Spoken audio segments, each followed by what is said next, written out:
Hello student, welcome in science era.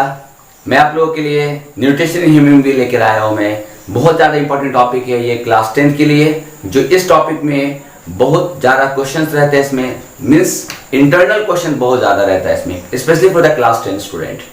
Okay, और ऐसे भी आप लोगों का टर्म 1 तो आ ही रहा है मीन्स इन एग्जामिनेशंस, और साथ ही साथ जो मीन्स फाइनल जो एग्जाम देने वाले हैं उनके लिए भी बहुत ज़्यादा इंपॉर्टेंट रहेगा। तो इसमें से पॉइंट नोट करते रहना आप लोग। बिना टाइम वेस्ट के टॉपिक को शुरू करते हैं हम लोग।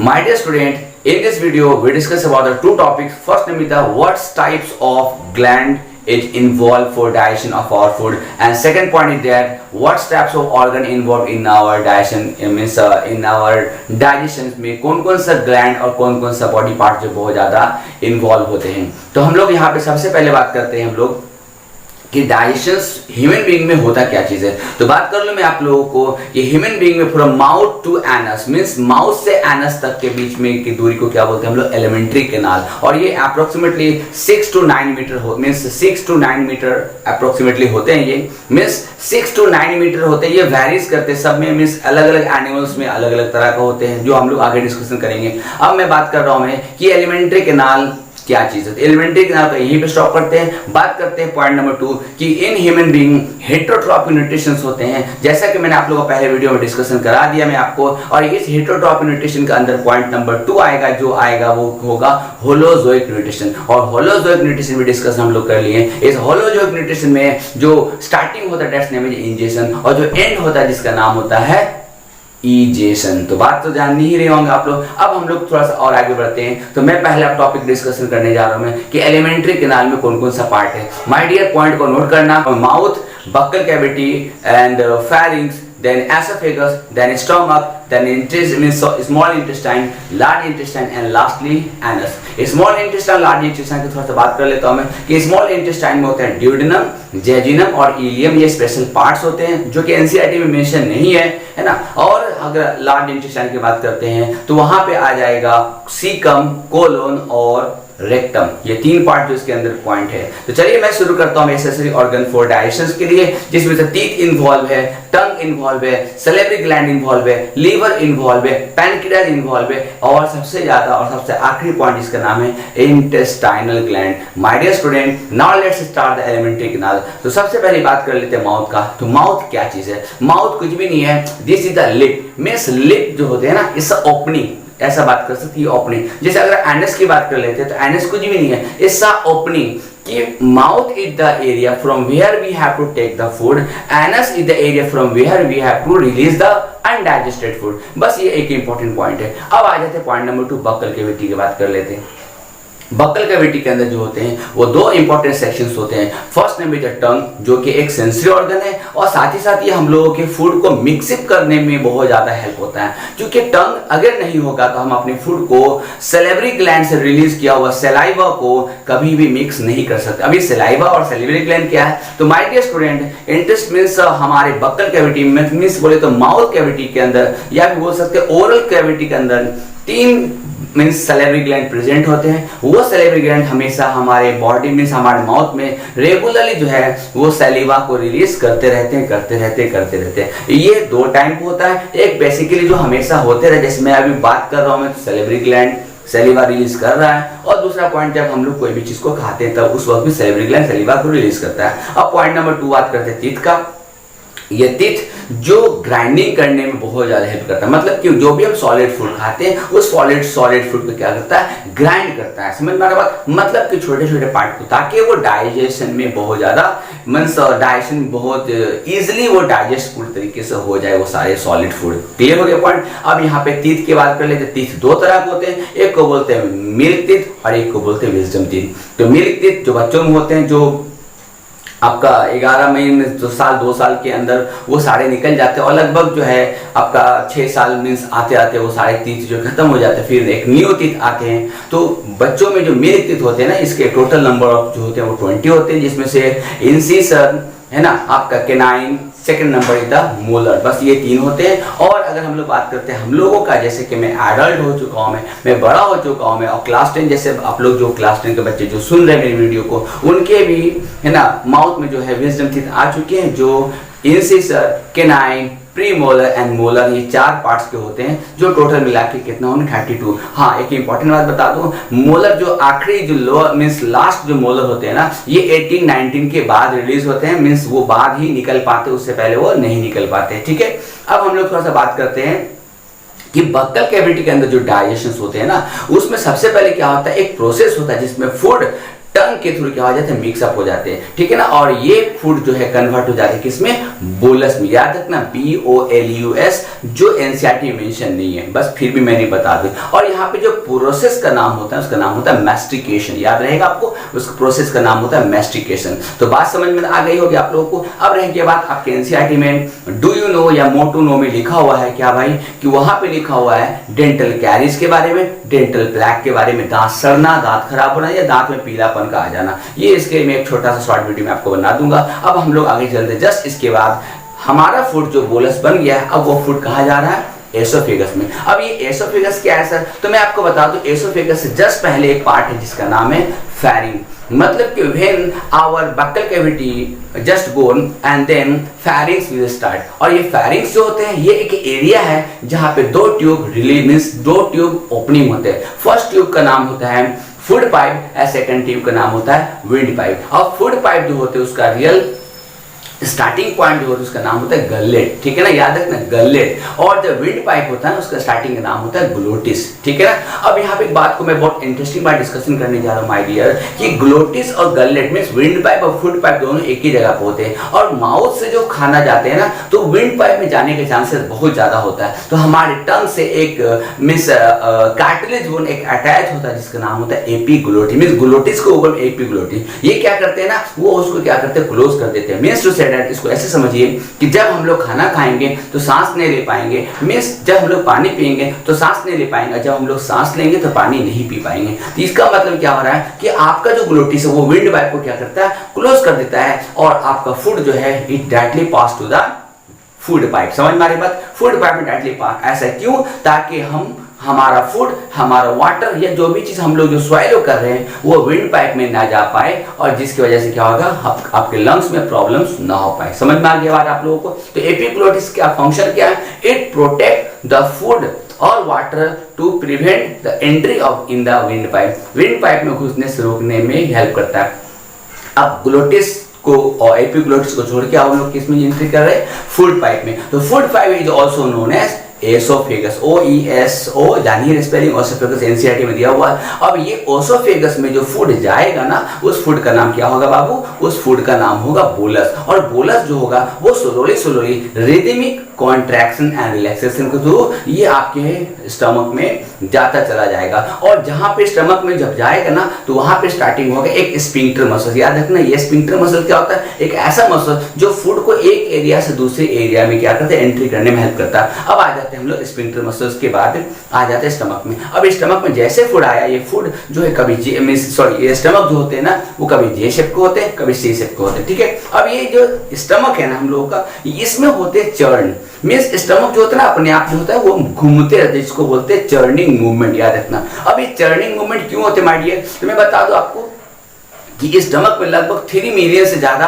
गैस्ट्रिक ग्लैंड प्रेजेंट है जो उस स्टमक के वॉल में प्रेजेंट होते हैं। ठीक है ना, अब ये क्या करते हैं, रेगुलरली क्या करते हैं, गैस्ट्रिक जूस रिलीज करते रहते हैं। और ये गैस्ट्रिक जूस क्या करता है, हमारे फूड को डाइजेशन करने में हेल्प करता है। अब मैं गैस्ट्रिक जूस के बारे में बाद में डिस्कस करूंगा, उसका वीडियो अलग रहेगा। तो गैस्ट्रिक ग्लैंड रिलीज करते हैं गैस्ट्रिक जूस, और स्टमक के वॉल क्या करते हैं, उसको पूरी तरह से मूव करके और आपके फूड को कन्वर्ट कर देते हैं। किसमें कर देते हैं, फूड को कन्वर्ट कर देते हैं काइम, CHYME, काइम में कन्वर्ट कर देते हैं। बात समझ में आ गई बात आपको। तो आपका फूड क्या बन गया, बोलस से काइम बन गया। अब आपका फूड थोड़ा सा क्या होगा, आपका फूड जाएगा किसमें, जा रहा है स्मॉल इंटेस्टाइन में। तो फिर स्मॉल इंटेस्टाइन में जाने के लिए स्टमक में क्या होता है, स्फिंक्टर मसल्स लागू, इसको हम लोग स्टमक स्फिंक्टर मसल्स कह सकते हैं। अब ये स्फिंक्टर मसल जैसे ही वहां से फूड पास होगा अकॉर्डिंग टू नीड, तो कहां एंट्री होगा, स्मॉल इंटेस्टाइन। और स्मॉल इंटेस्टाइन में जो प्रेजेंट होगा 3 पार्ट, जैसे मैंने आपको स्टार्टिंग बताया था। फर्स्ट नंबर है ड्यूडेनम जो बहुत मोटा पार्ट होता है,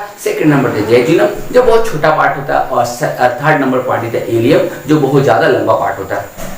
माय डियर स्टूडेंट, ये जो इंटेस्टाइन या एलिमेंट्री कैनाल की बात करते हैं या स्मॉल इंटेस्टाइन की बात करते हैं, यहाँ पे फूड जो है मेनली डाइजेस्ट होते हैं। और ये मैं इंपॉर्टेंट बात बता रहा हूँ जिसमें क्वेश्चंस आते हैं आपके फाइनल एग्जामिनेशन में, क्या कि हर्बीवोरस का जो इंटेस्टाइन है वो ज्यादा बड़ा होता है दैन द कार्निवोरस। क्यों?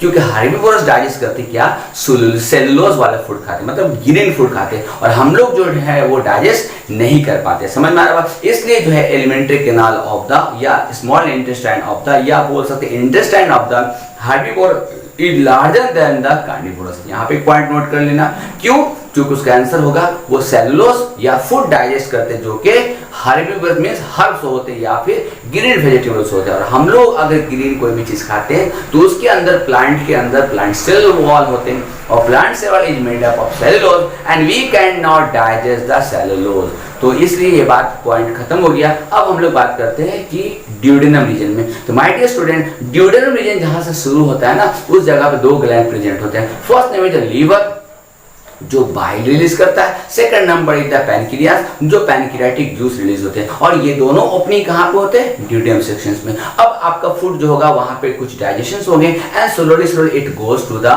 जेजिनम रीजन। अब ये जेजिनम रीजन में जब आ जाएगा ना तो वहां पे क्या होंगे, इंटेस्टाइनल जूस। क्योंकि एक बात और बता दूं मैं आपको, ये जो स्मॉल इंटेस्टाइन है ना, इस जगह पे क्या होता है, फूड एब्जॉर्प्शन होते हैं। और फूड एब्जॉर्प्शन किससे होते हैं, finger like wheeling means finger projection के जैसे इस तरह से व्हीली जो होते हैं ना, वो आपके intestine means small intestine present होते हैं, जिसके थ्रू क्या होता है, इसका सरफेस एरिया जो होते हैं, surface area for absorption of food क्या होता है, बहुत ज्यादा बड़ा हो जाता है, और यहाँ पे फूड सारे क्या हो जाते हैं, एब्जॉर्ब हो जाते हैं। बात समझ में आ गई होगी आप लोगों को। अब यहाँ पे बात कर रहा हूं मैं कि इसी एरिया में मींस जेजिनम एरिया में जो विली है ना, उस विली के बेस पे बहुत सारे जो है इंटेस्टाइनल ग्लैंड, याद रखना ये चौथा नंबर ग्लैंड की बात कर रहा हूं मैं, इंटेस्टाइनल ग्लैंड। पहला नंबर सैलिवरी ग्लैंड हो गया, आपका दूसरा ग्लैंड जो हो गया जिसका नाम हो गया आपका गैस्ट्रिक ग्लैंड। लीवर जो है ग्लैंड तो है लेकिन ये रिलीज करता है सॉल्ट, और तीसरा ग्लैंड पैनक्रियास, और चौथा नंबर है जो है इंटेस्टाइनल ग्लैंड जो जेजिनम या बोले तो स्मॉल इंटेस्टाइन प्रेजेंट होता है। और ये वर्ड जो लिखा हुआ आपके एनसीईआरटी में ये मेंशन है, ठीक है ना, बात समझ में आ गई बात।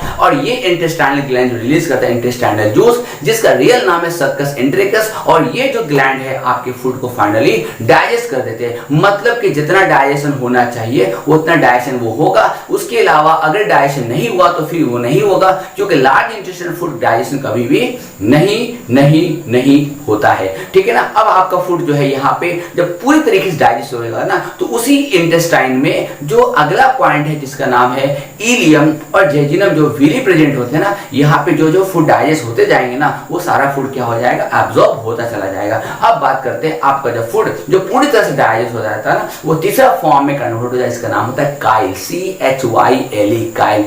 अब आपका फूड जाएगा कहां पे जाएगा, स्मॉल इंटेस्टाइन से लार्ज इंटेस्टाइन। तो जब स्मॉल इंटेस्टाइन से लार्ज इंटेस्टाइन जाएगा ना, तो उसी जगह पे एक छोटा सा पार्ट होता है हमारी मींस इन ह्यूमन बीइंग में, इसका नाम होता है वर्मीफॉर्म अपेंडिक्स। आप लोग अपेंडिक्स का नाम जानते हैं, और ये अपेंडिक्स हमारे बॉडी में क्या होता है, एक वेस्टिजियल ऑर्गन का फॉर्म है। मतलब कि अपेंडिक्स हमारे बॉडी में कोई भी काम नहीं करते, जबकि वो हर्बीवोरस में बहुत ज्यादा इंपॉर्टेंट रोल प्ले करता है। यही वो पार्ट्स है इन हर्बीवोरस जो डाइजेशन ऑफ सेलुलोज करने में हेल्प करता है, और हम लोगों में ये बेकार है, मतलब कि ऑपरेशन करते लोग निकाल लेते जब उसमें कोई नीड नहीं होती। तो अब स्टार्ट करते हैं वो जो एरिया जहां पे वर्मीफॉर्म अपेंडिक्स होते हैं ना, उसी एरिया का नाम होता है सीकम, याद रखना CAACUM, ये आपके एनसीईआरटी के डायग्राम में मेंशन है। अब ये सीकम जो है वहां से स्टार्ट होता है, सीकम के बाद जो एरिया होता है उसका नाम होता है कोलोन। ये कोलोन क्या होता है, ऊपर जाता है, फिर वो फ्लैट होता है, फिर वो नीचे आता है, मतलब असेंडिंग, फिर आपका transverse and then descending.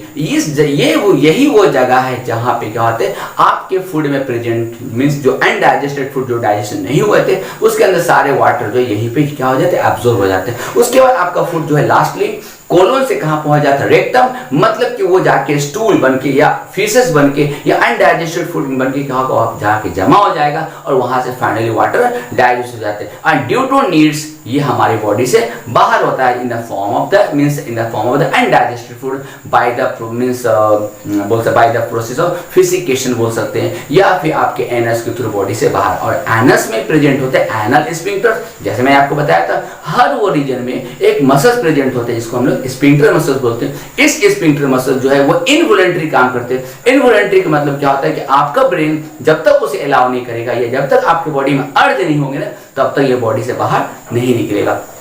My dear student, मैंने आपको माउथ से मीन्स पूरा एलिमेंट्री कैनाल का टोटल पार्ट को मैंने डिस्कशन कर दिया। माउथ हो गया, उसके बाद बक्कल कैविटी जहाँ पे फूड मीन्स फर्स्टली डाइजेस्ट होता है, उसके बाद एसोफेगस जहाँ से फूड जाते हैं, उसके बाद फैरिंग शुरू होगा जहाँ पे फूड पाइप और विंडो दोनों होते हैं। फूड पाइप में फूड जाते हैं तो वहाँ पे पेरिस्टाल्टिक मूवमेंट होते हैं और पेरिस्टाल्टिक मूवमेंट करके वो स्टमक में जाते हैं, यहाँ पे फूड फिर से डाइजेस्ट होते हैं, वहां से वो जाते हैं किसमें, सबसे पहला पार्ट स्मॉल इंटेस्टाइन का नाम ड्यूडेनम, यहाँ पे डाइजेशन होता है लीवर के थ्रू मींस बाइल के थ्रू और पैनक्रियाटिक जूस के थ्रू। उसके बाद फूड मेरा फिर आगे की ओर बढ़ता है, वो फूड फिर आगे जाता है जो जेजुनम रीजन में, जहाँ पे जो इंटेस्टाइनल ग्लैंड जो फूड को फिर से डाइजेस्ट करते हैं। उसके बाद आगे जाता है जिसका नाम होता है इलियम, जहाँ पे हमारा फूड जितने भी फूड इंपॉर्टेंट फूड से जो डाइजेस्ट हो चुके उसको पूरी तरह से एब्जॉर्ब कर लिया जाता है। उसके बाद फूड जो चला जाता है लार्ज इंटेस्टाइन में, जहाँ पे सीकम है, कोलोन है, रेक्टम है। इस जगह ये तीनों जगह में क्या होता है, हमारे फूड में प्रेजेंट वाटर पूरी तरह से एब्जॉर्ब हो जाते हैं my dear. And lastly rectum